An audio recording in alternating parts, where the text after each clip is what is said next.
আসসালামু আলাইকুম। আমি হ্যাপি কিচেন থেকে আপনাদের স্বাগতম।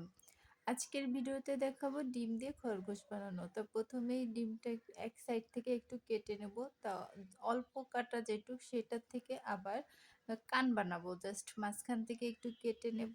তো বড় অংশটা দিয়ে কান বানাবো আর ছোটটা দিয়ে খরগোশের লেজ বানাবো। এবার বড় অংশটা মাথার দিকে একটু কেটে নেব।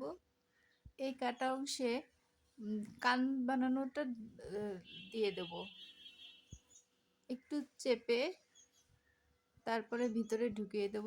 এই যে হয়ে গেল খরগোশের কান আর ছোট অংশটুক পিছনে একটু কেটে ঢুকিয়ে দেব। এটা হয়ে যাবে খরগোশের লেজ। এবার দুটি লবঙ্গ দিয়ে দুপাশে দুটো চোখ বানিয়ে দেব। তো দেখুন কত সুন্দর সহজেই হয়ে যায়। যেকোনো অকেশনে বিশেষ করে গায়ে হলুদের সামনে দেওয়ার জন্য এটা অনেক সুন্দর একটি আইটেম। তো ভালো লাগলে শেয়ার করে রাখবেন। আর একটা লাইক দেবেন। পরবর্তীতে আবার অন্য কোনো ভিডিও নিয়ে হাজির হব। আল্লাহ হাফেজ।